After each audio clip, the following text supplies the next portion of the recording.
So before I start, so yesterday, in terms of our online presence statistics, we had in any session, we had over 40 people who joined in any session. They may have joined and dropped out, but at any session, we had on average about 40 people. And the last 2 days, we had unique visitors, 112, which I think is quite a healthy number. Great. Okay, so a few reflections from yesterday. Yesterday was a very packed day.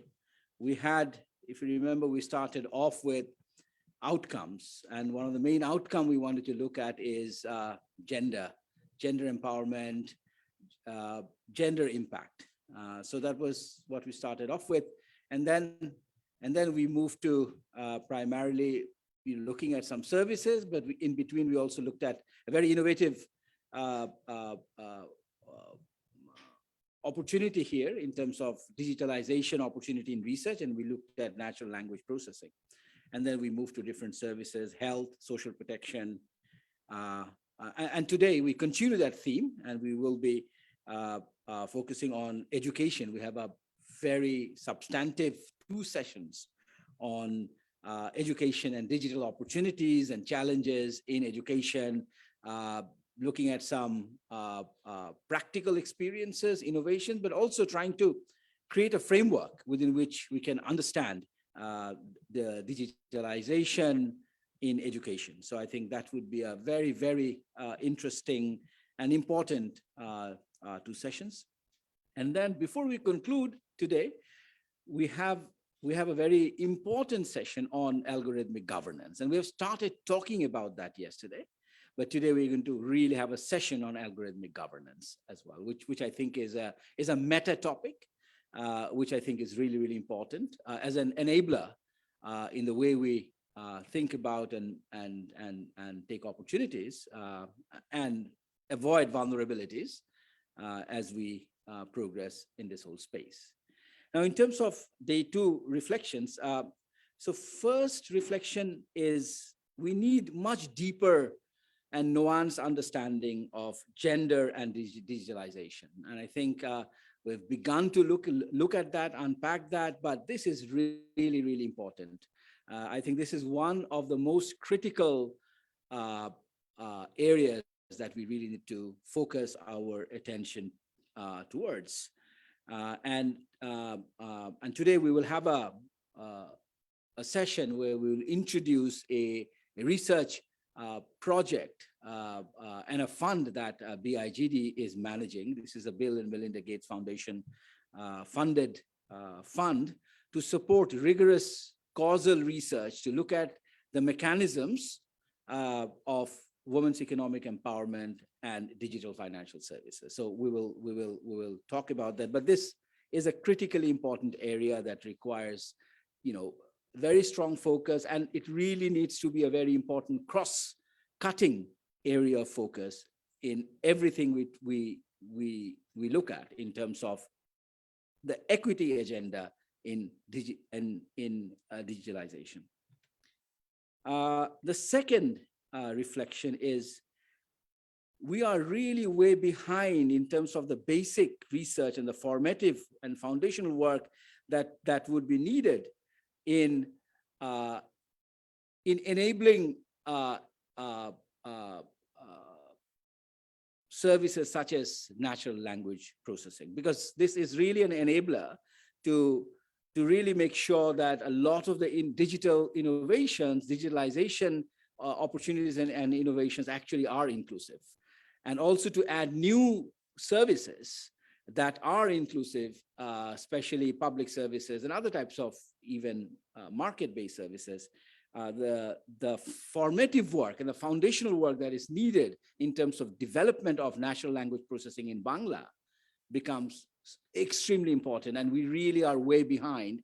And I think this came out very, very strongly. And for me, it was really important to think about the implications of that.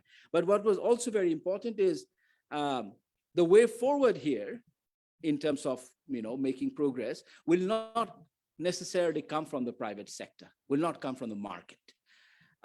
This will have to be state-driven, or state, and other types of actor-driven, with a developmental mandate being in the focus. And once that happens, then there may be market opportunities, private sector may come in. So here is a classic thing of public investment being the first mover in sort of creating and crowding in private investment, private sector investment. I think this is really, really important from a policy point of view, and sort of also to make digitalization inclusive. So that's the second takeaway or reflection from me. The third is, the importance. We had a session on platform services and the gig economy. I think, for me, the main takeaway or reflection there is that I think we need to be far more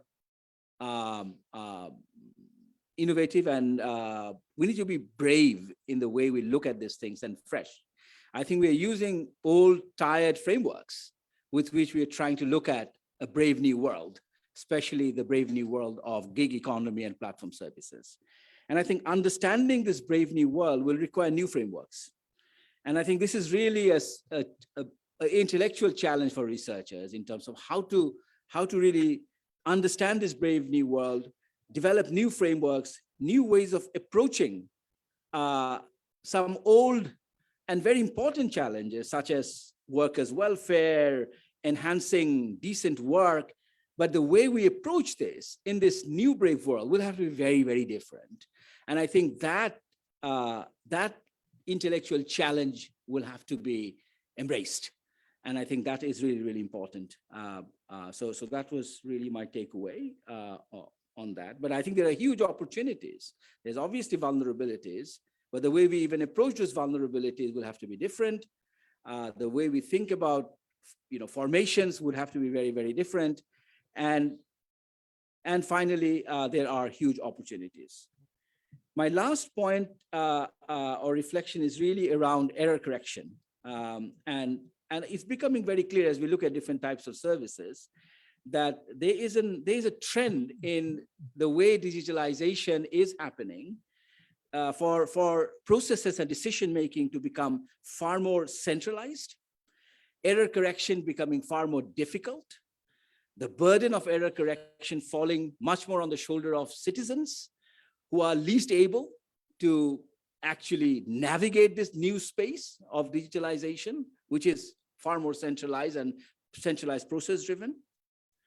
And this is a huge challenge in terms of how we move forward in terms of public services, in terms of digitalization of G2P services. So I think this is extremely, extremely important to understand more and tackle and find ways to basically innovations through which we can approach this.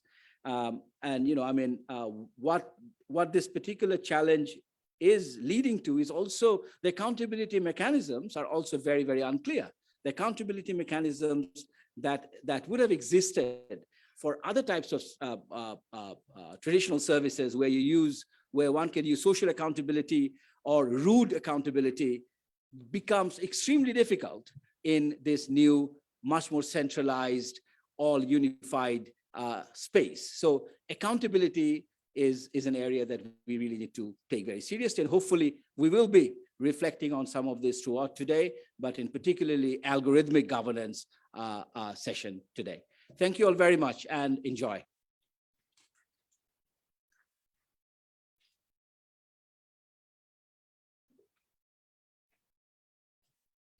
Thank you, Dr. Mateen.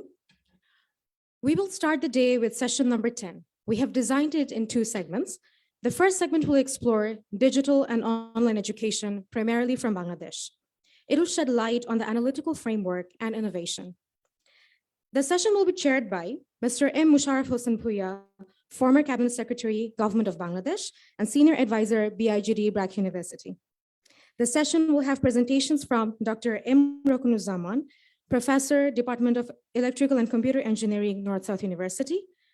It will be followed by Dr. Muhammad Farooq Mohsen, an environmental engineer and volunteer for Computer Literacy Program for the Underprivileged USA.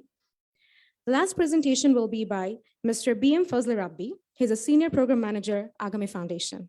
I kindly request the chair and the speakers to come up on stage and take their seats.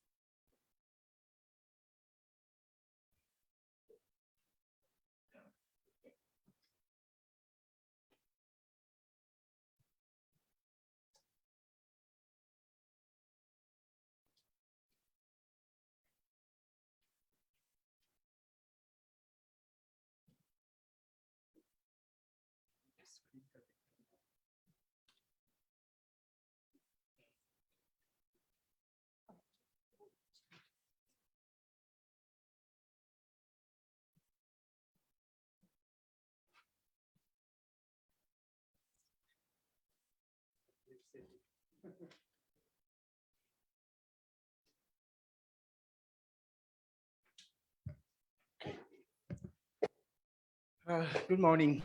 I welcome you all to this session, both who are uh, attending in person and those who are participating online. As it has been mentioned that this session is about digitalization and education, which is one of the key areas of BIGD's activities and also critically important for the development of the whole country. We have three presentations in this session, and the names and the titles have been mentioned, but let me just repeat for your convenience. We'll start with Professor Zaman, and then followed by Professor Zaman will come up with a conceptual theoretical framework of his subject, the changing human role due to technological progress.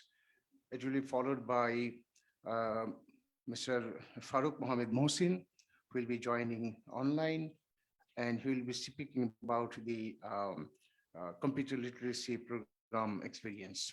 And finally, final for this session is about the replication of the Khan Academy model in Bangladesh by Agami Foundation, and Mr. Fazlur Rabbi will be presenting that one.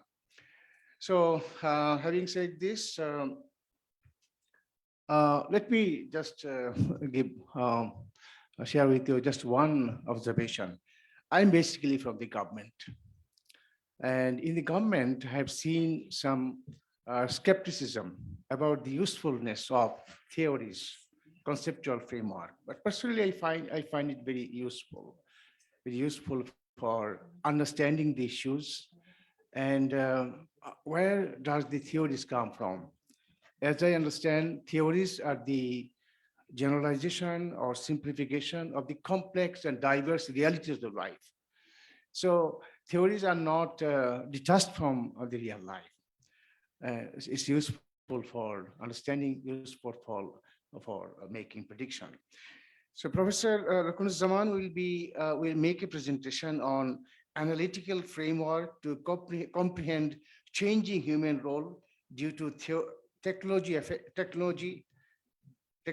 affecting return from education, training, and R&D. So at this stage, I would like to request Professor Zaman to make the presentation. Thank you.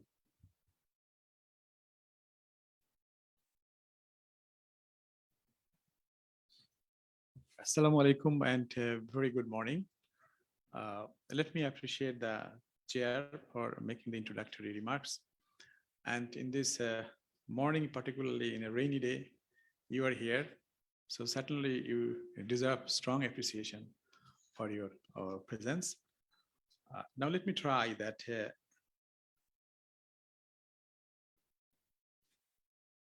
Okay, now it works perhaps. Okay. So here is a topic of what I am supposed to speak, and by training, I do not have much knowledge about the social science, business, and economics. So to some degree, I have ignorance in this area. So I may not be able to use appropriate terminology from those areas to make a statement regarding to the transformation of human role in the society. particularly due to the progression of technology. Well, in a nutshell, what is our impression? Just 30 seconds. I forgot to mention the credentials of Professor Suman. So he's a professor, Department of Electrical and Computer Engineering, North-South University. Okay, thank you very much, Mr. Chair. In getting any job done, whether that is to move from one place to another or produce certain product or use it, human beings collaborate with technology. And the technology has been progressing. As a result, the human role has been changing. And with respect to that, the demand for human abilities also changing. And that's the place I would like to shed some light that what is this nature of change? And with respect to that, what would be the role of education, training, and research and development, particularly within the context of economic value creation framework or strategy of a nation or of a farm?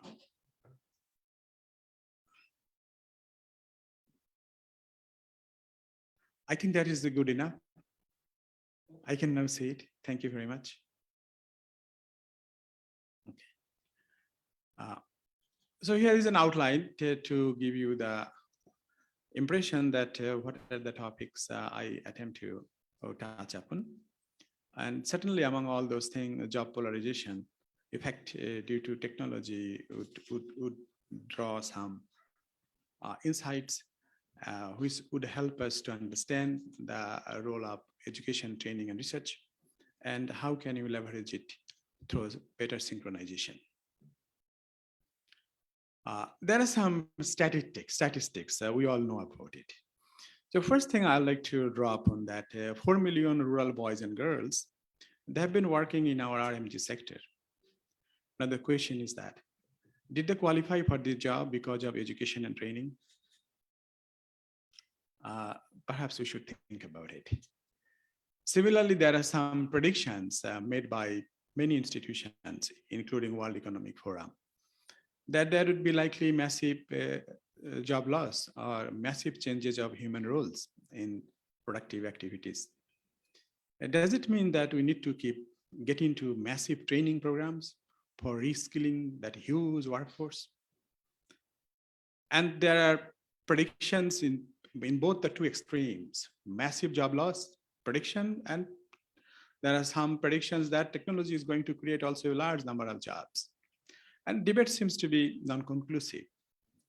Now the question is that, is there any theory to comprehend some of those predictions, some of those numbers, to figure out that what could be likely unfolding situation, or why things happened in a certain way in the past, or will the future be a repetition of the past? And if we look into a little further, then it seems to me that if you look into the diagram at the right, so there is a concave like shape, that technology, as the technology keeps progressing, the market value of few important things keep changing. Number one is that labor and knowledge and ideas. It seems that with respect to technological change, there is no linear correlation. Rather, there is a reasonably good level of non-linearity. Then the question would be why? That perhaps would help us to comprehend the market value of our knowledge, of our skill, of our ideas, and what we develop through our education, training, and research. Now, in order to get into further detail, human beings are engaged in three basic type of role. First one is that using a product. And that's the thing what we have been doing every day. In getting our numerous jobs done, so we are using products. And that is a human role. And the second one is the production or replication. And if you look into Bangladesh's economy or economy of less developed countries, mostly that is about keep producing copies of products. Whether that is a shoe or silicon chip or the farm outputs that you produce, that's a replication. Keep producing the same thing. Third one is about the scientific discovery, invention, and innovation. And as we know, economy like Bangladesh and many other less developed countries, has a very weak exposure in this area, that is scientific discovery, invention, and innovation. Now, what are the human eligibilities in playing the roles in these areas? The first one is the innate ability. Human beings have 52 innate abilities in 4 categories.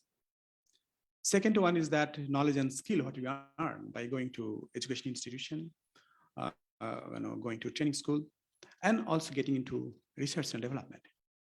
That is the codified knowledge and skill we get. Third one is the experience and tacit knowledge and skill. So these are the 3 sources of our eligibilities to play a role in 3 areas of economic value creation. So that would basically be the basis of our discussion during the next 20 or 25 minutes. And now, human beings started to build machines long time ago. It's not a new phenomenon. Perhaps the day human beings came on this earth, they started doing that. Historically, they started with stone tools, leading to power tools, now getting into intelligent machines. But the question is, why are human beings after machines? They are not coming from anywhere. They are not the outputs of aliens. They're the outputs of human beings. But why are we after that? First, we have an urgency of getting jobs done better at less cost. And that's an endless urgency, so that we can produce more with less, giving us more comfort. In order to do that, we pursue knowledge. Then we feed our urgency and knowledge to our creative process. And that produces ideas. And then we use those ideas to invent technologies, to innovate machines, to innovate our production processes. And that changes human roles in using products, in making copies of products, in inventing technologies and innovating products. So there is a closed loop here, that urgency and knowledge, they are fed into creative process to produce ideas, and they lead to building technology in the form of, products, processes, standards, policies, procedures, and all sorts of stuff. As a result, human role changes. And that's the kind of an ongoing phenomenon which have been happening for millions of years. Now, earning task or acquiring task execution capacity. How do human beings acquire task execution capacity? Human beings have 3 means of acquiring task execution capacity. First one is that innate abilities. Without any education, without any training, without any research and development, human beings are eligible to perform certain roles. And they are very meaningful roles and often very complicated roles. So those are our innate by-born abilities. Second one is that experience. Through experience, we acquire knowledge and skill that comes in tacit form. And third one is about the codified knowledge and skill. That's come from education and training. And every nation is making huge investment in education and training. But the question is the relevance of the knowledge and skill in our productive activities. That becomes a question. On the other hand, the machines are built with inanimate materials. They are devoid of any innate abilities. So human beings, through ideas, start adding capabilities in machines to play their role. Then we make a comparison between human and machines. Then based on the comparative advantage, we figure out who should play this task in getting our jobs done. And it happens to be that role of machine or that role of human is continuously changing, because the comparative advantage between human and capital, or labor and capital, or human and machine has been, or human and technology has been continuously changing. And that is a place we need to have the challenge of making a synchronization. And now let's look into the degree of complexity in building machine capabilities, particularly in the age of digitization. As I spoke, that human beings are bringing 3 abilities in the work: innate, codified, and tacit. Now, the degree of complexity happens to be not the same. It happens to be that innate abilities, which we get by born without any effort, is the most complex to automate, to build in machines. Tacit capabilities, experience, and knowledge and skill, that's moderately complex. Easiest part to automate is the codified knowledge and skill. We may recall how much time we spend in our school to memorize timetable or to learn how to solve differential equation or something else. And now how easy to automate it by writing a few lines of code. And that is the reason although science and engineering graduates spend almost 30% of their credits in learning math, but perhaps nobody recruits a science graduate to solve math, except the person look for a job as a teacher. Because software has been doing that job far more accurately at far less cost. And that is the reason codified knowledge has been losing its market value. Now, the next one is about whatever the task we do, it may be driving. It demands three abilities from human. Number one is the codified capability. That means if the signal is, the traffic signal is green, that car should stop. That's the codified knowledge. Tacit means what we earn through experience in doing the same job for many years. And third one is the innate abilities. That's the byborn one. And it has been found that automation or building machine capability or transferring those abilities into machine, whether that is through digitization or other technological means, progresses very rapidly at the beginning in automating the codified capability. That means the thing we earn through our education and training. It's very easy to automate, and that's the first thing we get automated. Then the rate of automation slows down. That is once we enter into automating tacit knowledge and skill. And it slows down further, and often it faces insurmountable barrier to automate the innate abilities. Let me give you an example. In driving car or bus or truck, human beings bring all those things into execution. And we would like to automate the human role in driving. We all know that the autonomous vehicle is around the corner. So far, $80 billion has been invested. More than $80 billion has been invested in this endeavor. And it didn't take much time to automate the codified knowledge, to automate even the tacit knowledge. Now the tumbling block is about the automating the innate abilities. And that is the reason after the investment of $80 million, project is still on hold. And the innate ability could be as simple as, subtle eye contact. And that's the place automation or digitization is now getting stuck. So we need to take those considerations that when we are pursuing certain thing, then what about the human roles in those areas? And what's the degree of complexity in automating them? And what could be its likely implication in our endeavor to benefit from technology and predicting the likely human role in the future? Now, modeling of task execution, basically, whenever we like to perform a task, we bring human abilities in the three forms. Then we bring machine ability. Then we feed input to that. Then we process them and produce the economic outputs. And there are some indicators associated with that in wastage, cost, quality, emission, and many other things. Now, changing roles up. Okay, thank you. Changing roles of humans and machines in replication.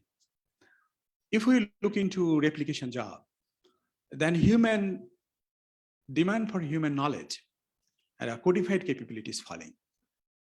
And even demand for tacit capabilities falling. And that is the reason in many productive activities, only we demand innate abilities from human. And that is the reason people in the garment sector, about 4 million people, without having much background in education and skill, they have qualified. That means as technology is progressing, the market value of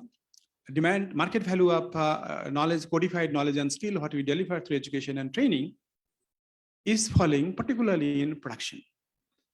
Now, if we come into uses, if we look into our mobile phone, as the mobile phone is getting more and more sophisticated, ease of use is getting better and better. That means the demand for human knowledge and skill is falling in using it. And that's happening in all kinds of products. Now, if we come into changing roles and human roles in invention, innovation, then it has been found that knowledge and skill requirement in scientific discovery, in invention and innovation is exponentially growing. As a result, countries having a strong emphasis on research and innovation are exploiting far better return from their education and skill, than other countries like Bangladesh and many other less developed countries. So that every country is not equally benefiting from education and skill. And here is a little, the indicative situation that there is an exponential growth of knowledge and skill in scientific discovery and invention innovation, particularly within the context of the US economy. Data are representing the reality. Now, there is a called job polarization effect. If we look into an organization, if we look into a factory or whatever it is, or a country, then there are three categories of work. First category is the bottom of the pyramid, and that demands high level of innate abilities. And the middle one, that's the white collar jobs that demand high level of codified knowledge and skill, and usually college and universities graduates are there. And the top one demands imagination, management, and quite a bit of a comprehending capability. And data from different countries, particularly from Europe and America, are indicating that jobs in the middle layer, that means jobs which are occupied by college graduates, are highly vulnerable to machines, and there is a net job loss in the middle. But there is a job growth in the bottom and the top. And that's a job polarization effect. And that's an indication that market value of education in replication is falling. Now, job polarization at the country level, Bangladesh and many other countries in 60s, 70s, 80s, 90s got significant number of manufacturing jobs offshore from the Western world. Why? Is it due to the low-cost labor? No, that's not the first thing. First thing is that unskilled, uneducated people got qualified to perform productive activities. Because of what? Because technology simplified the human role, reduced the knowledge and skill requirement, leaving only innate abilities for human to supply. And that is the reason these countries during the last 50 years benefited from significant number of job outflow from advanced countries. Now, what would be the next? And there is a good chance that in the next step, innate abilities would be automated, and human role in manufacturing and production virtually would get significantly eliminated. And then what would be the future of offshore of jobs? That needs to be questioned. Now, strategies of producing economic value. So we have a kind of inherent belief that if you give more education to our citizen, our economic value creation ability will improve. No, that's perhaps not the reality. It depends on what kind of activities we are engaged in. And here is a little model of what I attempted to come up, and it seems to be time. I was given 30 minutes, but in reality, I am being asked to finish it within 20 minutes. Perhaps that is pressing my thinking. Please don't feel constrained. And that is perhaps creating a little bit of unwelcoming pressure on my thinking process. Yeah, you can take your time. Okay, thank you. Now what happens that as I spoke to you, that as we feed our knowledge and the urgency into our creative process, then it produces ideas, and that builds better machines, and that reduces the demand for knowledge and skill in our productive, replication activities and uses of products. But that exponentially increases the demand for knowledge and skill in research, innovation, and scientific discovery. And that loop should be a little bit of a reference to understand the role of education, training, and research in our economic value creation, particularly economy having a strong focus on replication, perhaps is losing day by day, is drifting away from the relevance of education and training because of this kind of a continuous advancement of machines due to our knowledge and ideas, reducing the demand of human role in production. Now here is a little summarization diagram. By the way, I wouldn't take much.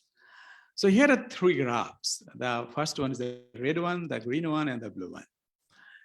At the very beginning of any product, there is a high demand of human knowledge and skill in making copies. But as we keep doing research and building better machines, then human role, knowledge, and skill keeps falling. On the other hand, people having little education, little training, they start getting eligible in performing jobs.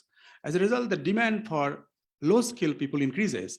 And that is the reason Bangladesh got 4 million jobs in the government sector. It is not just out of context. It is not a policy framework what determined it. It is the technology which made those people eligible for the work. And not only Bangladesh, Vietnam, Indonesia, Malaysia, all those countries, even China. So these three graphs are continuously changing, and they are determining the market value of education training. And they are determining the rate of return on the investment we make in education, training, and research and development within the context of economic activities what we perform. Like Bangladesh is mostly in a replication economy. And that is the reason in Bangladesh, our scope of creating economic value out of knowledge, skill, what we can produce out of our education and research and development. And now the concluding slide. That's basically we need synchronization. And let me give you a very simple example. A university graduate, it is not uncommon that look after graduation, look for a job of 20 or 25,000 taka salary. On the other hand, a driver having little education and just his driving license qualifies for a job of 20, 25,000 taka salary. Why is the market determining the value of these two people along the same path? Who, someone has invested 20 years to get education, get training, is competing in the market at the same salary scale with a person who didn't go to colleges. Why is this? Because of this, that market value of education is seriously being affected by technology within the context of economic activities we are in. And that must be taken into consideration in understanding the role of education and making the investment in education and synchronizing our economic activities. So in a nutshell, the point is plain and simple. There is no natural correlation, between level of education and training and economic value creation in a society. It depends on what kind of economic activities we are engaged in. And that demands synchronization, and that demands policy and regulation to work on, to figure out how can we increase our value creation from education and training and research so that investment in this area will keep increasing our per capita income. If this part is not taken into consideration, then investment in education, training, and research and development runs the risk of being mostly wasteful. Thank you very much.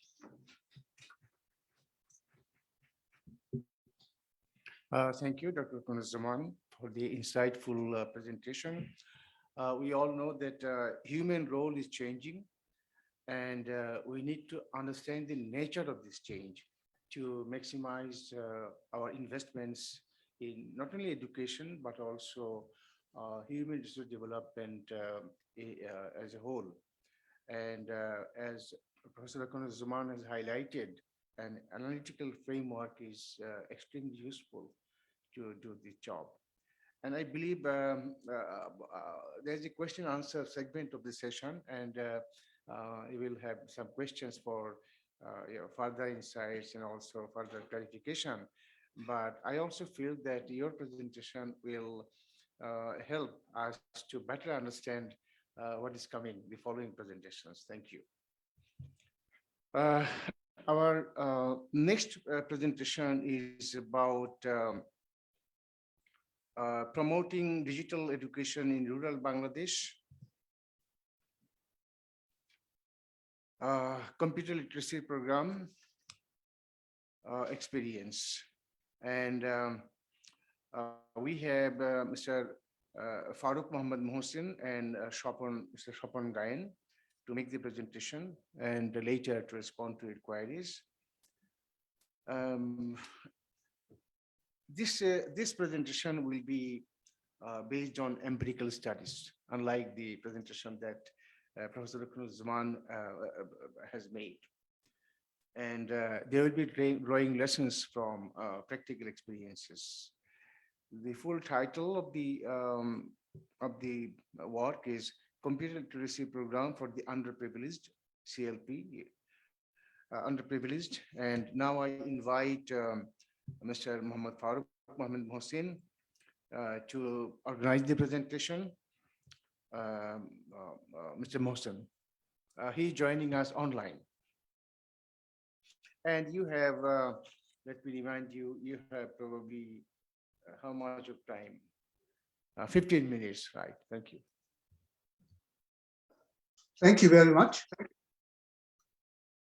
Good morning or good evening, depending upon where you're joining this conference from. My name is Mohammed Farooq Mohsen, and for me, it's 15 minutes to midnight in New Jersey. Let me share my slides with you.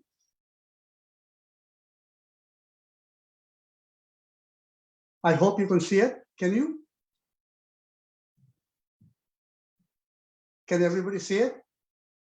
Yes, sir, we can see it. Thank you. See, yeah. So as was mentioned, promoting digital education in rural Bangladesh, computer literacy program experience is the title of my presentation. Sir, like to I'm start- sorry for interrupting. Sir, if you could just start your presentation again. We cannot see it in slide share mode. If you could escape and share it again, sir. Sure. Thank you. Okay. Let me start again. Yes, sir.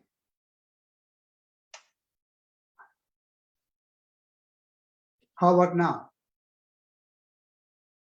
Yes, sir. Perfect. Thank you so much. Sorry about that. I'd like to start by recognizing my co-authors, Shapon Gain and Mohammed Farooq, both of whom are Computer Literacy Program or CLP volunteer, just like me. Additionally, I want to recognize Mr. ATM Kamruzaman from DNET Bangladesh. DNET is our implementation partner in Bangladesh. Give a man a fish and you feed him for a day. Teach a man how to fish and you feed him for a lifetime.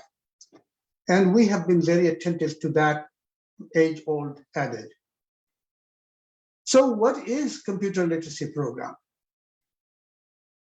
Empowering underprivileged youth through digital literacy training and technology-enhanced education has been our mission and is still the mission today.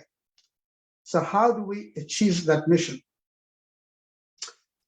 We start by first implementing or installing computer literacy centers, and then we say smart classrooms. And I know these are all very new terms for you, and allow me to introduce to you all of this terms very soon. Based on the two building blocks, the foundations, CLC and SCR, we then moved on to main phase education through entertainment, connect students around the world, remote voluntary teaching, and teachers training e-learning. So I will introduce to you each of these items separately.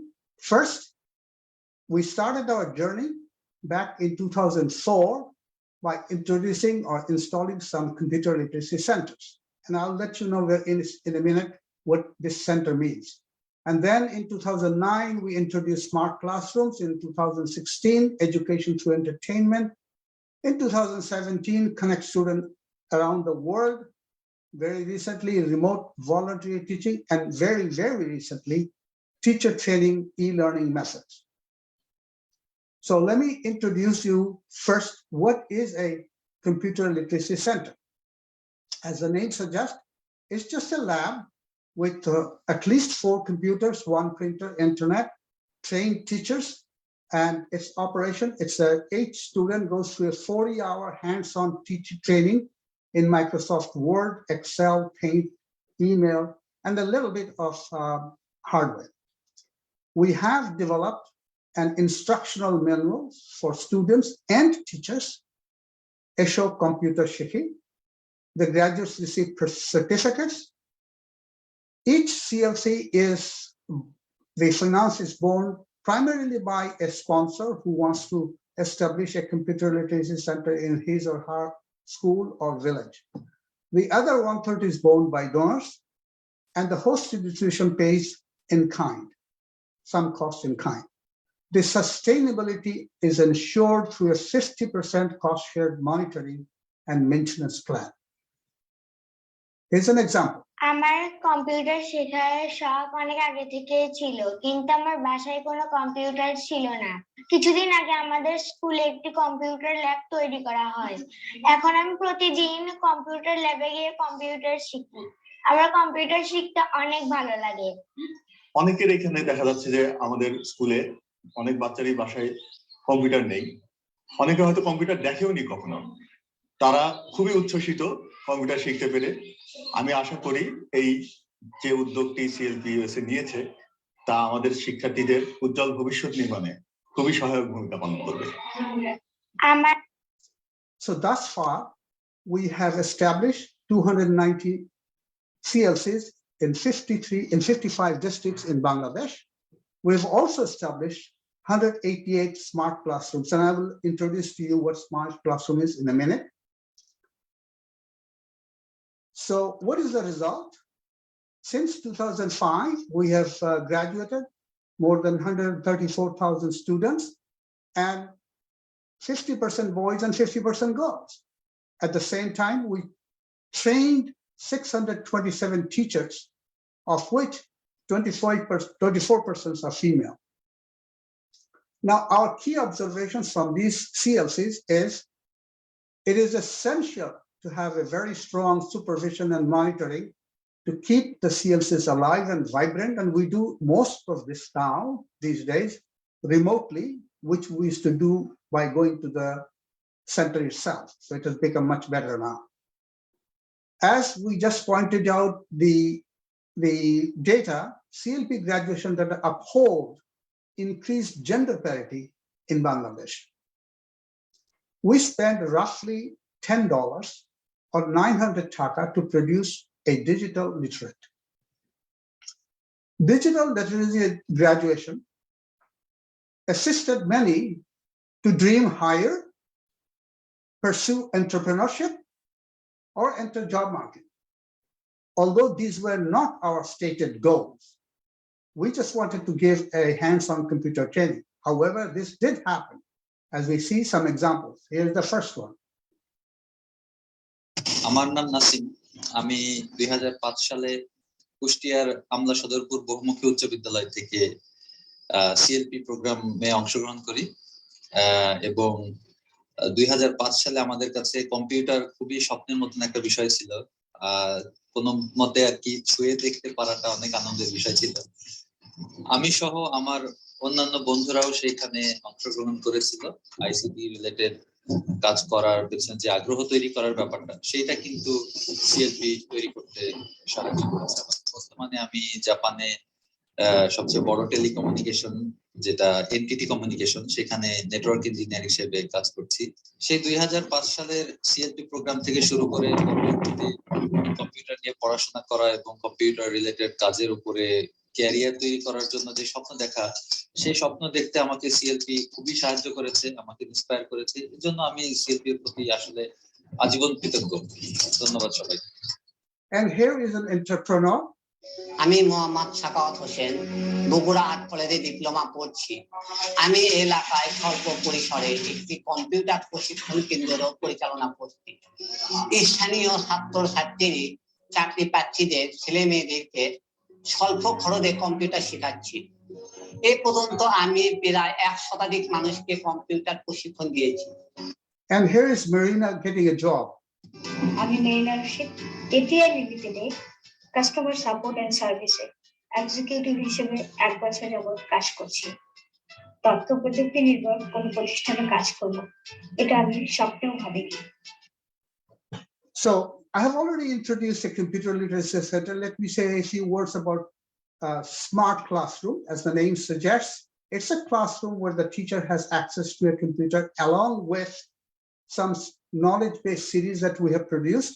And she also has, most importantly, a large screen monitor where she can show the children whatever the CDs are equipped with. In this smart classroom, backup power is very essential. We provide 4 trained teachers. And since 2018, we have been also providing conferencing equipment, which becomes important for the other subjects, as I am going to introduce you in a minute. The financing was a little bit help from us, came from the Bangladesh government when we entered into a private public partnership, PPP, for establishing 100 SCRs and 100 new CLCs. However, that was the start. Where the government put some money and we came up with the balance. But since then, we have established many more, another 88. Again, the sponsor pays 2/3 of the cost and the donors pays 1/3. Very importantly, these SCRs are now benefiting 95,000 students every year. In 2009, CLP introduced the Smart Classroom, which enables students and teachers to transition from the traditional verbal lesson delivery to a technology-aided interactive class. Moving on. So I've already told you what a smart classroom is, but the equipment that are in the smart classroom are also used for the other 4 direct educational projects that we have. The first one, education through entertainment, connect students around the world, remote voluntary teaching, deliver remote teacher training. And I'm going to show you examples for each of them. First, education through entertainment. What is that? It's basically a classroom where a video is shown on a selected subject, which could be environmental consciousness or social consciousness, teamwork, whatever the teacher wants to. After the video is shown, the students spread out in groups, discussed among themselves what they have seen, what they could do more, and what is deficient. And then at the end of the class, a representative from each group comes up and makes a presentation to what they have learned and what more could be done. Here's an example. Let's look at an example.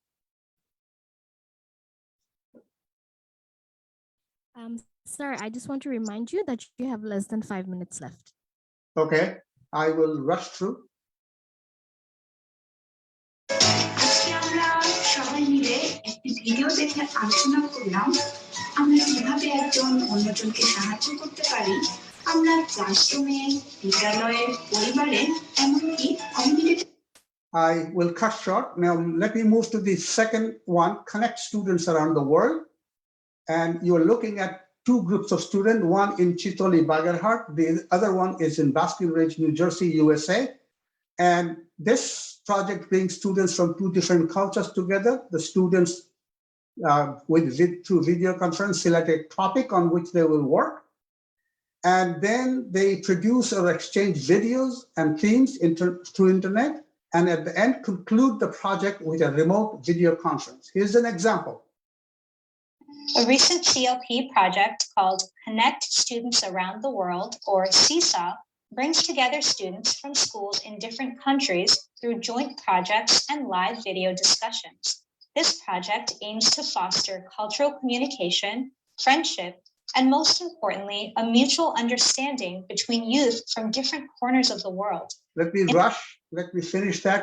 The next one is remote volunteer teaching, which was introduced in 2018.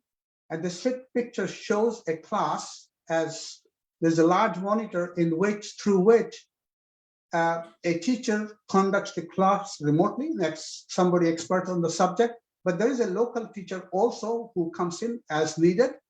This has generated avid interest among students, parents, local teachers, and volunteer teachers. In particular, during the time of COVID-19, this became very useful in an orphanage, Dusto Meyeder Nirapod Ashram o Punarbasan Kendra in Masterbari, Gazipur, where during the COVID, the students could not go to the regular school, which is on next door. So they were stranded within the residences, and we took advantage of that. And sometimes we arranged remote voluntary classes up to 30 classes per week with a group here. And some key observations on smart classrooms. Both teachers and students appreciate the multimedia instructions. Backup power is essential. IPS backup power was adequate instead of solar, which we have tried in some cases. SCR design allows remote video communication, which we use in the other, for example, in the connect students around the world. We have found out that although we have been able to provide only one SCR per school, that each school would really benefit from a multiple SCRs, at least two. Sorry, if you could wrap up in 2 minutes. Inshallah. Both Bangladeshi and US students appreciate the virtual collaboration, live communication, and exchange of cultures. CLP's model of coupling a local teacher with expert remote volunteer is beneficial to both students and instructors. Volunteers from US high schools and college students find RVT an intriguing experience. English lessons by remote volunteers add an added feature of learning from a native English speaker. Here are some of the opportunities and challenges. I know that this conference is most interested in that. Would like to spread this program to non-CLP schools, which probably have the hardware, and we have some models for that. Sustaining the schools and establish CLC beyond the first year of installation is difficult. We are finding sponsors to do that, and we have now resurrected 10 CLCs. If we hadn't done that, they would go to misuse. Computer replacement has been a big challenge for us. We are now encouraging schools to share the cost, approximately 30%. Many CLCs, although we provide 4 computers, would benefit from much more. We would like to have mass rollout for the high benefit, low cost projects such as education through entertainment, connect students around the world, and RVT. And we need sponsors, we need funds, and we are trying to work through that. Just concluding, CLP has developed a structured and cost-effective approach for diffusion of digital literacy and introduction of digital education in rural Bangladesh. Today, CLP's experience has been rewarding, intriguing, and challenging. We believe that non-CLP schools in Bangladesh and in other countries would benefit from the CLP program.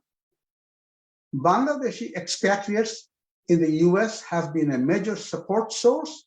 Those living in other countries may be a potential resource to be explored. That concludes my presentation. I will take some questions in the next session. For now, I direct you to our webpage where you can find more about us. Thank you. I will see you soon. Thank you, Mr. Mohsin, and other members of the CLP USC team for sharing with us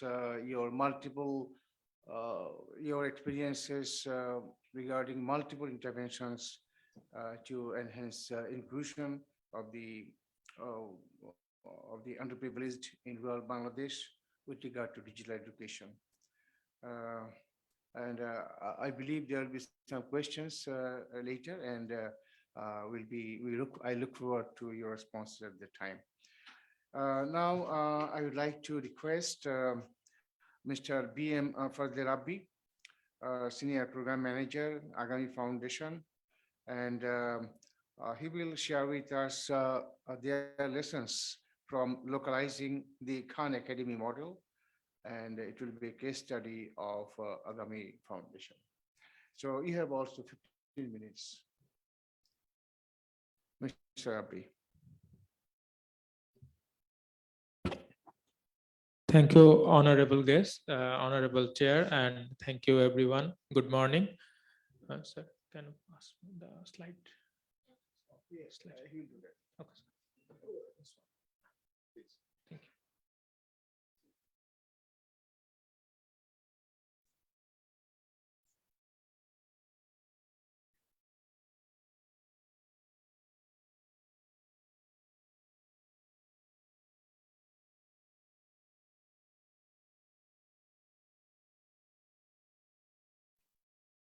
Is it working?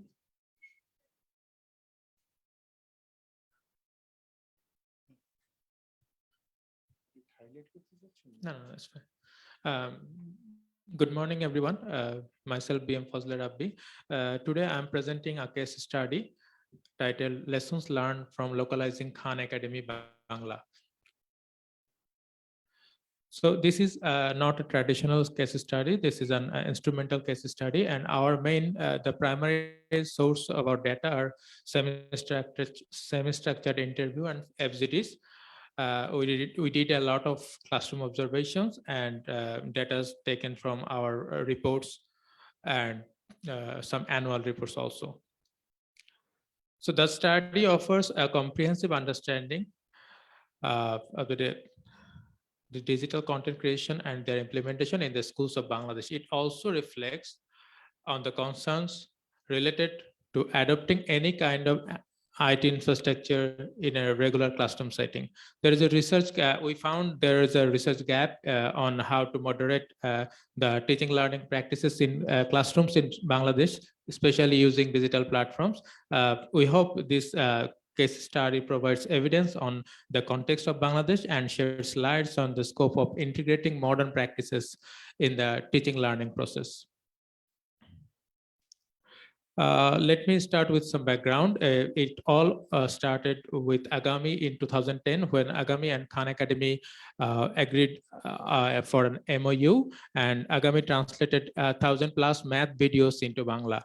And in 2015, with some support from donor organizations, Agami initiated to localize the Khan Academy platform into Bangla. As a result, in 2016, Khan Academy Bangla, bn.khanacademy.org, and website was launched. Right after that year, in 2017, Agami, when working with the platform, Agami identified the need to intervene in the schools in Bangladesh rather than only focusing on self-learning platform, and they started implementation. And by doing this, they found there are some content gap between KK curriculum and NCTP curriculum, and they started in 2018. They started creating their own contents from scratch also. So this is a contribution area. Agami works in localization, content creation, and school implementation phases. In content creation, there are videos and exercises, and for school implementations, there are a couple of methods. We work in online implementation and also do some offline implementation. This is the localization process for video and exercises. We initially translate the exercises and videos, and that goes for rigorous review session, and that approves and get published in the website and offline platform. This is a screenshot of the homepage of the bn.khanacademy.org website. This is open and anyone can go and check. So as I already said, there are some content gaps between KA curriculum and NCTP curriculum. So this is an example. This is a scenario for the math curriculums in different grades from 1 to 8. As an example, we found for each grade, we needed 100+ videos and 100+ sets of exercises for each grades. And as an example, if we think for grade 6, we needed 100 videos. We found 40 of them are matched with Khan Academy's current videos, but for the rest of the 60%, we needed to make them from scratch. So this is an example, and same goes for exercise also. I also like to mention that there's we also had to reorganize based on the difficulty levels. As an example, for in Bangladesh, we introduced line dot bar graph in grade 4, but in KA curriculum they introduced those things in grade 2. So these contents get organized in the platforms later based on the difficulty levels and according to our NCTP curriculum. So this is the whole process of content creations. We first analyze with NCTP curriculum and NCTP books. We then map with them with the existing contents, and we plan for new contents, find the gap, we execute new contents, and we publish them after reviewing. We publish them in the platform, online and offline platform. So regarding content creations, we found some issues, actually concerns, that bridging the gap between K content and NCDB curriculum and setting a common ground for learner. This is very important, and contextualization is the most important thing here. We don't always tell we are translating them. Actually, we do localize them, because contextualization is very important when we bring some foreign content into our for our schools. So this is I will cover that portion later also. And there's another important thing, though Khan Academy is a self-learning based platform, and we also implement them, intervene them in our schools in offline also. So while creating the contents, we always try so that this is not only helpful for self-learning, but also teachers can use them in their classroom also. So this is the for school implementation. There are some models we use based on the infrastructure of the schools. There are some. I will show some pictures and go by them. This is the MMC model, very traditional model. One classroom, one display, such as projector or any LED TV. This is a lab model. For lab model, we normally use each students has their own devices, use their own devices. So one student, one device. That is the model. For some schools, there are labs, so they can use this model too. And there is a peer lab model. So there are, though the student ratio is not very good in our country, sometimes we had to use 2 or 3 students need to share same device. So this is we call peer lab model. There is a tablet model. We have a couple of schools where we have given tabs to the students, and with the local server connected with offline platform, and they can do the exercises and watch the video in the tabs individually. And this is another model we're now testing, tab outside the school model. So students can take the tab outside the school in library or home, depending on the situation, and he can do the exercises and videos in the devices. So while talking about the offline method, we understood the necessity of offline use of Khan Academy, and then we started working with a organization, actually an add-on of Khan Academy, K-Lite, which actually bring the Khan Academy platform to offline, exact platform. Then it evolves, the K-Lite later evolves to Colibri, which is currently now open source edtech platform. And it not only brings the Khan Academy platform into offline, but also we have the privilege to customize it. We have the privilege to add our customized contents in a customized way in the platform. So this is very helpful. There is this is the screenshot of a platform based on Colibri. We have an online platform on that, and this is called learn.agami.org. If anyone can go and check. So we found some schools, they have a lot of interest, but they don't have the infrastructural permission to do the device-based models. For them, we introduced some worksheet-based model based on Khan Academy exercises, which are also very benefited to the students. This is a example of no-tech model. So challenges of implementing the Khan Academy Bangla in schools. We found we categorized the challenges into 3 parts. One of the major challenges is infrastructural challenges, a lack of proper infrastructural support. Classrooms are overcrowded. Teacher-student ratio are very high, and lack of electricity supply is not very good, not very stable. And internet connection is a major problem. We found very few schools in rural academy where we found internet connection in the classroom. So we had to adopt the offline model. And classroom management is also an issue. A lack of tech-based knowledge of the teachers. Teachers are very reluctant to the technologies, and the class they are loaded with the syllabus. They don't have enough pedagogical knowledge to navigate the contents. And finally, the lack of motivation of actually improving the teaching learning system. So uh, uh, we found throughout the journey we found many issues, and we provided the solutions, and I'm trying to bring some of them. Understanding the importance of the considering the local context. I already said the contextualization was very important. As an example, we found many Khan Academy contents they used the pictures of pig, or which is not very regular with our children.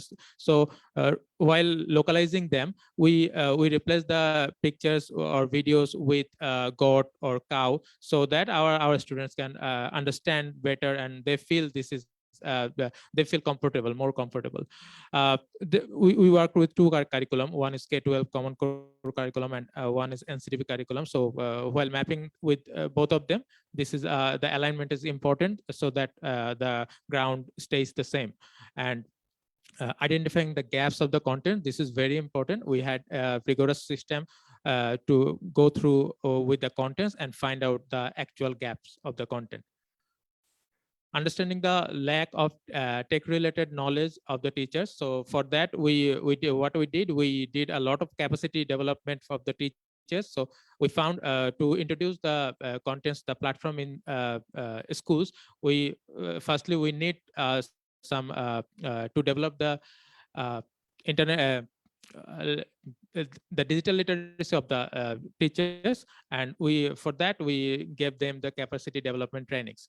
Difficult for teachers to integrate the contents in the classroom, so we developed a considerable amount of new content suitable to use within the class time. So sometimes the contents are very large, so we cut it down, short it down, and make them appropriate for a classroom use. Identifying challenges of using the KAB platform in low resource schools, we used a low tech and no tech approach for addressing them. Internet is a huge issue. For that we used offline platform, and also we introduced some Raspberry Pi based low cost solution, so that it is low cost and it is very mobile and usable in our classroom. And understanding the limitation of the teachers due to the lack of the access of the platform other than regular school time, we provided offline access of the platform to the teachers. And currently we're working with a official app with which students and teachers can say was the platform and the videos and the contents offline in their mobiles and devices also. Teachers needed more support for effective use of the Khan Academy Bangla content in classroom. We provided the teachers with resource tips and guides. We maintain regular communication with the teachers. We always tried to keep them motivated. This is a picture of the capacity building training session for the teachers. So what is the future prospect of the KB? The implementation of Khan Academy Bangla platform in schools provides an evidential support to the feasibility of integrating digital tools in traditional classroom settings in Bangladesh. The guidance on effective integration of digital tools in classrooms of Bangladesh can be an important component of teachers training and teachers capacity building. The implementation,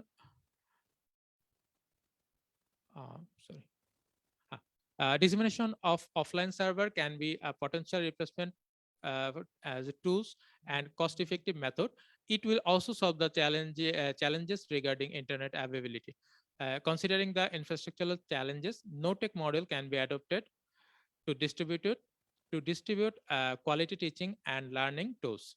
The paper, this study will be of use for future policymaking at national and organizational level, and setting up of long-term goals regarding integration of digital platform in classrooms. This study thoroughly discusses the content creation process, which may be helpful for relevant concerns Also, the necessity of having a virtual library of localized and supplementary teaching learning tools has become more crucial than ever after the catastrophic impact of COVID-19 pandemic. The journey of Khan Academy Bangla can certainly be a guidance regarding the future preparedness for such emergencies. Thank you, everyone. So this was our presentation. Thank you. I just want to thank a couple of my colleagues who are sitting beside. Thank you, everyone. Thank you, Mr. Fadil Rabbi, for the interesting presentation. Initially, I was also a bit confused whether you would be speaking about the Khan Academy or about Agami Foundation. Now I understand that you have rightly discussed about the Khan Academy Bangla. And I think during the question answer session, I will have some question for further clarification. So I think I'm not going to summarize what have been spoken so far. The presentation had been very relevant, very clear, and very communicative. I would now like to open the floor for questions and comments. I would like to request you to cite your name, the organization you're coming from, and also the name of the panelist you expect to respond, because we have a number of panelists, so it is useful to know the person who is expected to respond. Please go ahead.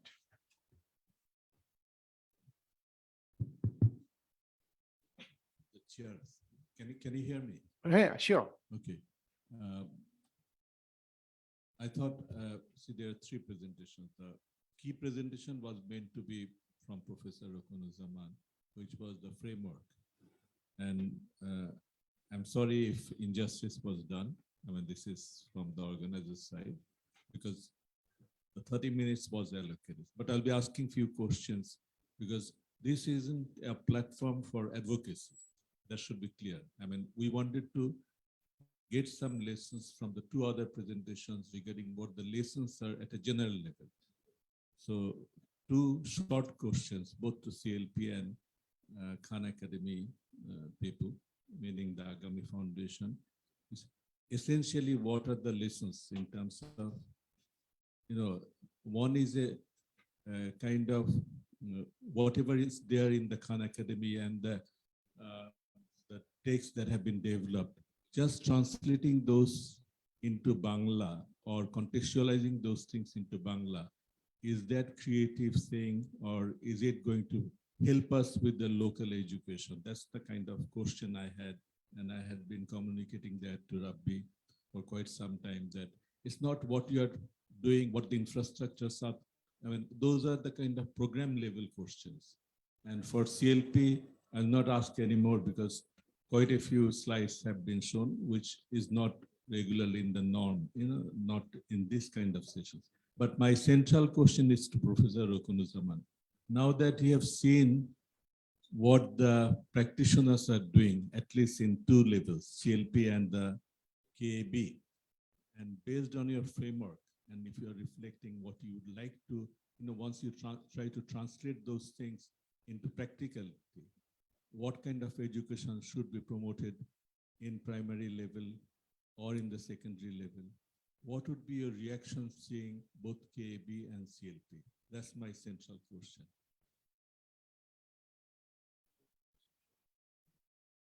Professor Rokunuzaman, and I apologize for the unwelcome,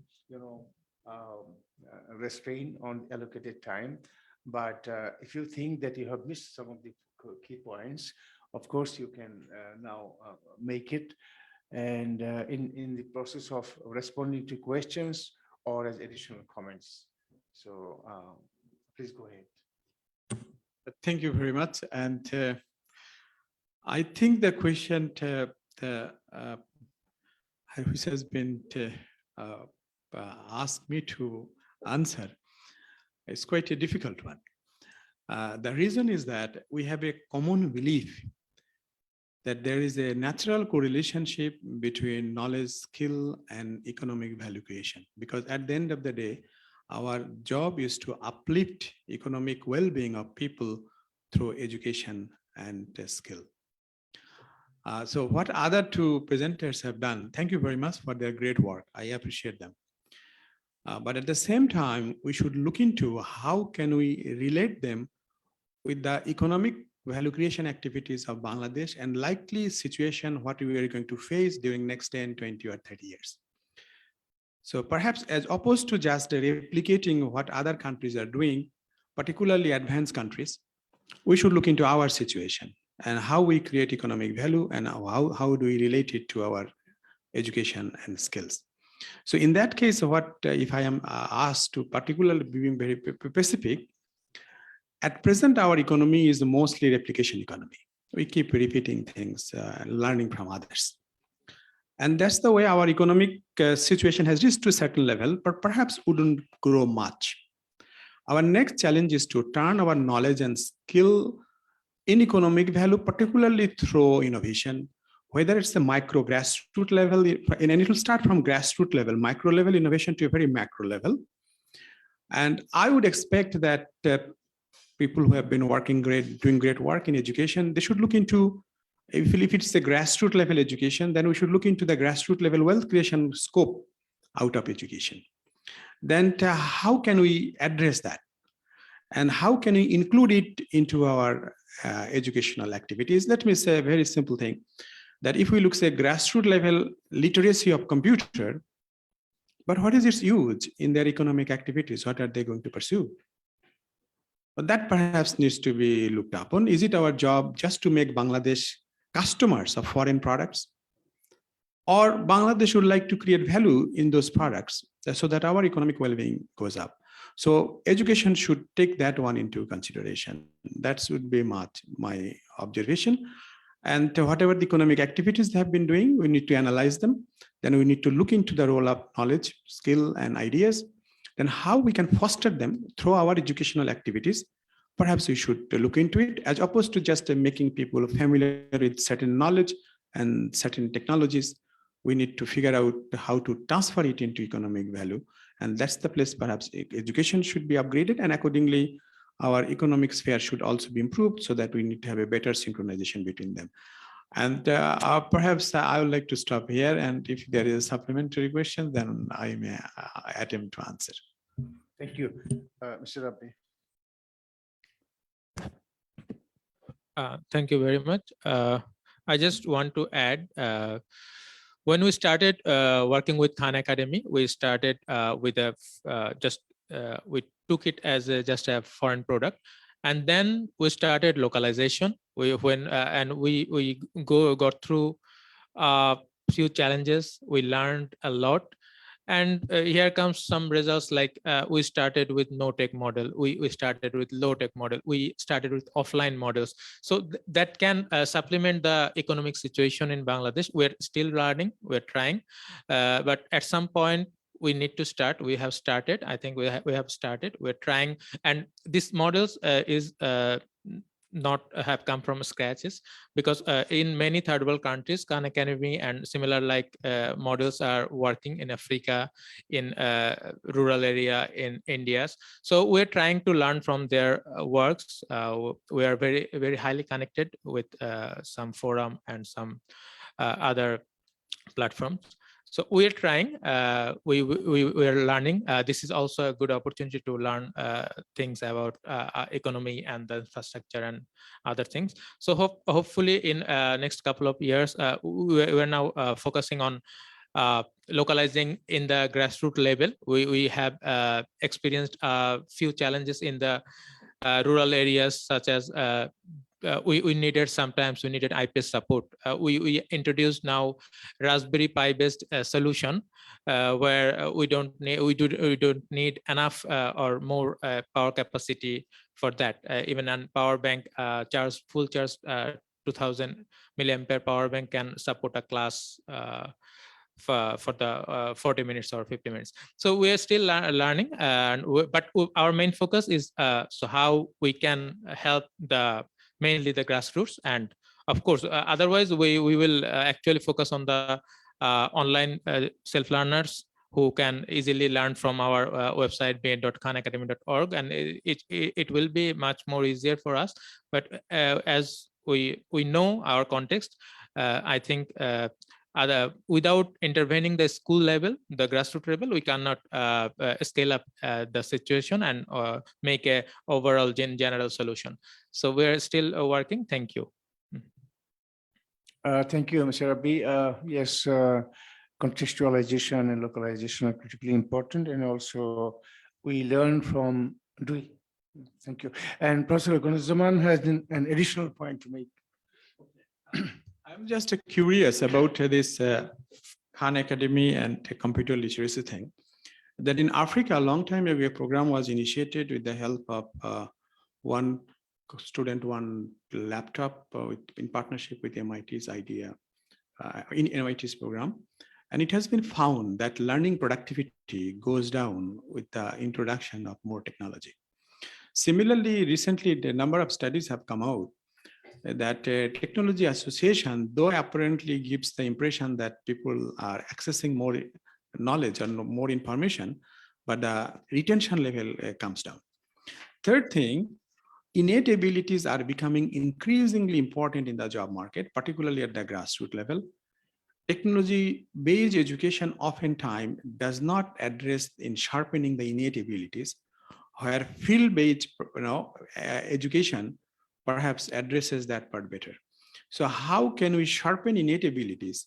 Perhaps should be taken into consideration in our future educational activities, because that would increase the shelf life of eligibility of people in the job market, and that would also expand the grassroots level economic activities. So the bottom line is that how can we sharpen innate abilities of people through education and training should be taken into consideration, and often technology-centric education does not address that part, rather that has a negative implication on this aspect of the human ability. Thank you. Thank you, thank you. We are expecting more questions from the floor before we move on to those who will ask questions online. Hi, I'm Sausan. I have a question for Professor Okunuzzaman. You talked about automation and digitization and machines sort of taking over. So just looking to the future, I was wondering what your thoughts are on training people on developing these machines and innovations, because someone has to make them. I mean, right now it's happening in the West, but eventually we will have to start creating these innovations to automate things. So should we be training people on creating these automations and maintenance of them, just looking to the future? And if so, because that sort of falls into your codify job, sector. And then if that is the case, then what happens to the blue collar jobs in the future? Will they be the ones maintaining these machines and automated tools? Or will there be so I was just wondering your thoughts on these things that are coming in the future. Thank you very much for your question. It's a very complicated question, as a matter of fact. Here are a few issues we need to take into consideration. The number is that human role in operation and maintenance of machine that is continuously decreasing. So, and as a result, relevance of training is falling. The relevance of training is falling. That's the first thing. Second thing, our second challenge is that with respect to increasing automation, how can we maintain the employability of our people? And particularly if you say blue collar, that means bottom layer of the organization. And it happens to be an increasing reliance on the innate abilities, what human beings should supply in the productive activities. It is not about the codified knowledge and skill, what we deliver through education and training. That is not, there is no increasing demand for that. The increasing demand is about innate abilities. So our education and training should focus on how to sharpen innate abilities of people. And sharpening innate abilities of people will increase the shelf life of people of the job, and also make them able to take additional roles in activities. So my second point is that Instead of giving training to improve the knowledge and skill, we should focus on sharpening innate abilities. That's the second point. Third point, then what are we going to do with our educated workforce? We have 50 million students. We have a large population on our university system. And what are we going to do with them? If we keep running this replication-based economy, then the relevance of education is falling. And that is one of the reasons drivers and university graduates are looking for the same salary. That's a serious market failure. And that must be taken into consideration. That means relevance, market value of education is falling in a replication economy. So Bangladesh's economy should be uplifted to innovation economy, where we will be able to transfer our knowledge and ideas into economic value.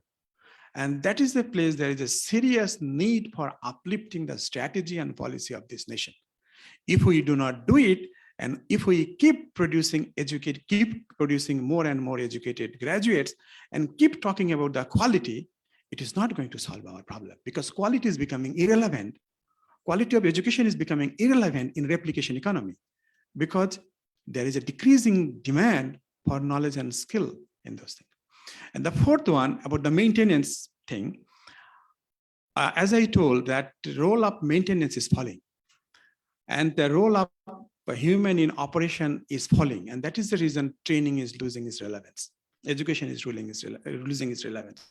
So if you take this 4 dimension into consideration, what it tells that we need to rethink about the role of education and training. We need to rethink about the economic policy and strategy, and we need to restructure the society. We restructure the economy, restructure education system, restructure the nation to prepare ourselves better to leverage the future. Thank you. Thank you. Who is going to ask the next question? Yeah, please go ahead. Thank you. It's a very wonderful research work have been presented by honorable faculty, Professor Okunuzaman sir. So my first question is about that traditional jobs have been eliminated due to the massive digitalizations and the upcoming of frontier technologies. And issue is that already you have mentioned that the university graduates that we are producing at this moment, so majority of them after graduation will not be able to fit for the right place they are looking for. Since the new jobs market have been created and they are not actually ready for the upcoming jobs market. In that case, the digitalizations required some practical knowledge. They have mostly the theoretical knowledge they have been come from getting knowledge from the universities.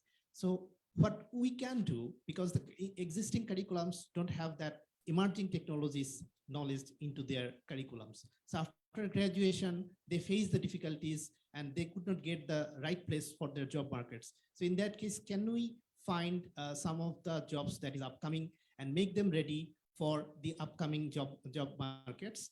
And in that case, the practical knowledge, and last 2 years, we have been suffering due to the COVID online, offline blended learnings.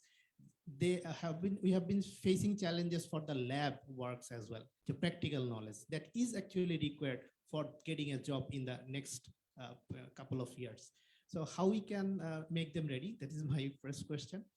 Another question is that technology. Please be brief in asking questions. Okay, so and the Khan Academy also produces the primary educations. My question is about how we can make the undergraduate levels or higher educations institutions ready for the open educational resource contents. Thank you. One first. Yeah.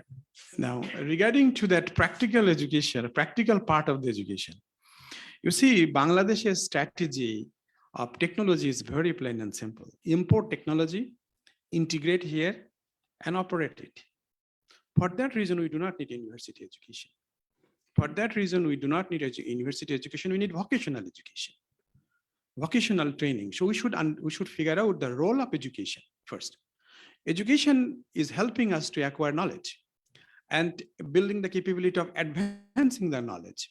And if your economy doesn't demand that, then we should not just twist the education to make it deformed, distorted. We shouldn't do that. Rather, we should uplift our economic value creation activities. And then the strategy should be changed, that it is not the strategy of just importing technology and expecting that the university graduates would do something with that. No, and the scope is continuously decreasing. Because due to that, particularly due to the digitization, it depends on some technologies which are hardly made in this kind of countries. So until we create that scope, education is not going to solve the problem. It is the first thing. The second thing is about what we are saying, that what kind of jobs they would get and this and that. Jobs all of a sudden do not show up. Jobs do show up with respect to the transformation of economic activities again. So those economic activities need to be transformed. Government cannot create jobs. Government can pursue strategy and policy. Market create jobs. And if there is no market for knowledge and skill, how will the job come from? In this country, there is no market for knowledge. Here is a market for just operating machines, and that doesn't universities produce. So if you'd like to make university education relevant, we need to understand how are you going to turn it to economic value. Thank you. Thank you. Thank you. Okay. Somebody was telling yesterday that, or day before yesterday, that in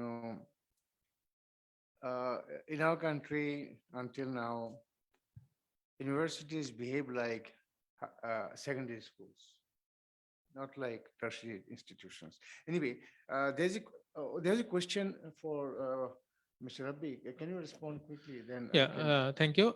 Basically, for tertiary level and higher level of the educations, we found the main thing missing is the among the students is digital literacy. There are contents are available, many contents are available in online and manywhere, but the problem is those students don't know how to get them or how to browse them or how to select the appropriate content.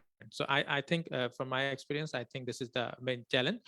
In Khan Academy, in English, the contents are already there. We are currently focusing on school level education, but after that, we'll also focus on the tertiary level also. Thank you. Thank you. Thank you. There's a question from Zoom, and it is directed to Mr. Farooq. The question is, how is the current status of smart classrooms in terms of numbers across the country? What are the challenges faced so far? Thank you. As I showed, we have established 188 smart classrooms across 45 districts in Bangladesh. The challenges I tried to show in my last one slide is interest from sponsors. And when I say sponsor, is somebody who's interested to establish either a computer literacy center or a smart classroom in his or her village or his or her school. And we have, as I said, we started from very small. We have now, about 300 computer literacy centers across the country and about 188 smart classrooms. They are performing very well, very satisfactorily, and students have been very eager and in learning, which again, I'm trying to learn also from Mr. Rukunuzaman. We did not expressly intend to give something, a training which will create an economic value per se. But that did not stop from getting that value. We are seeing, and we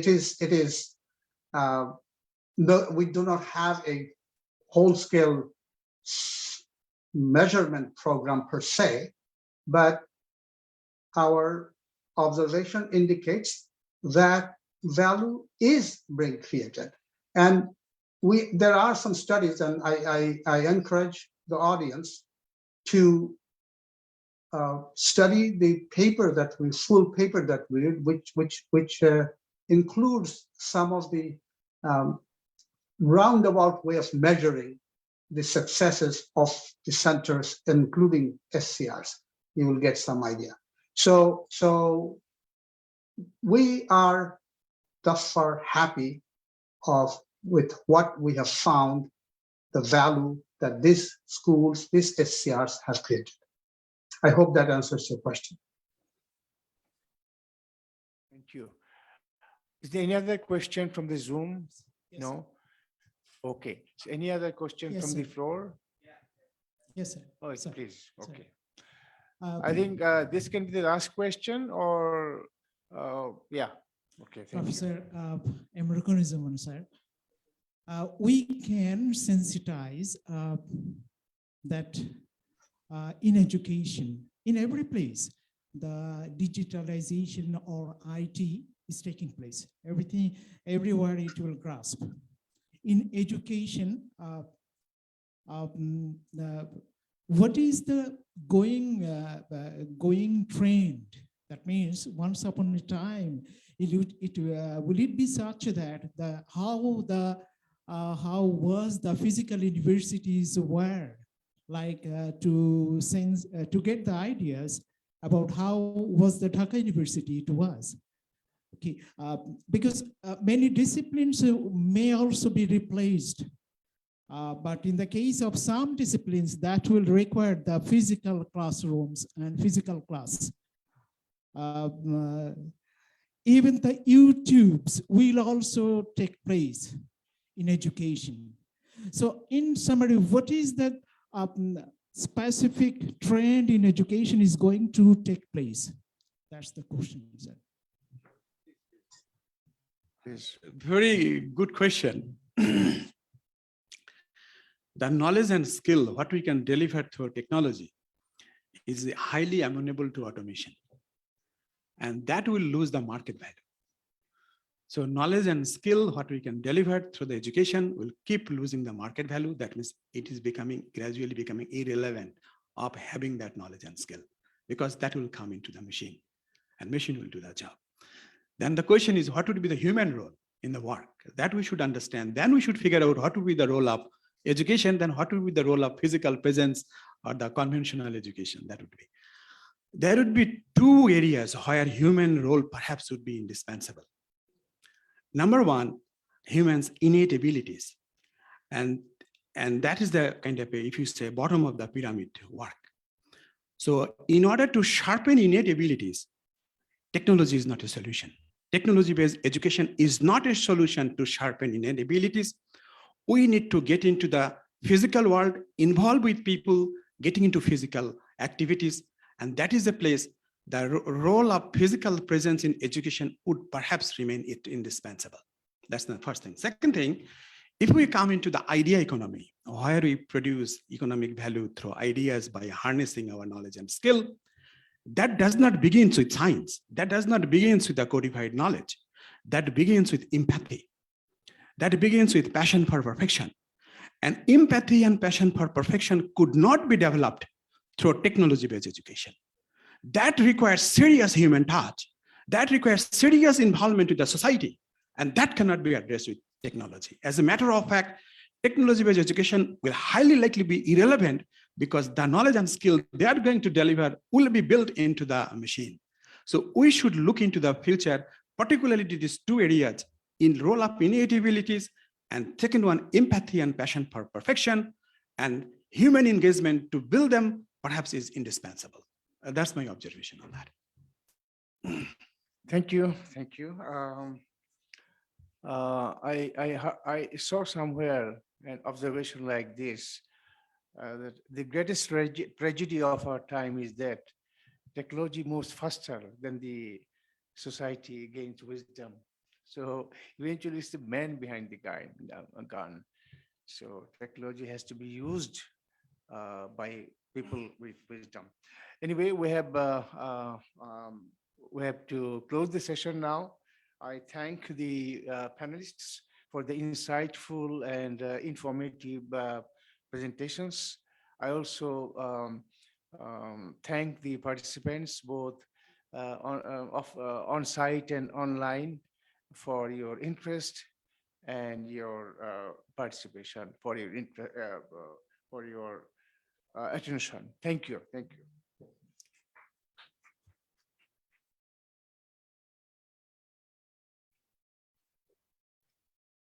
Thank you everyone for joining. We'll take a short tea break now. We'll see you in the next session at 11 a.m.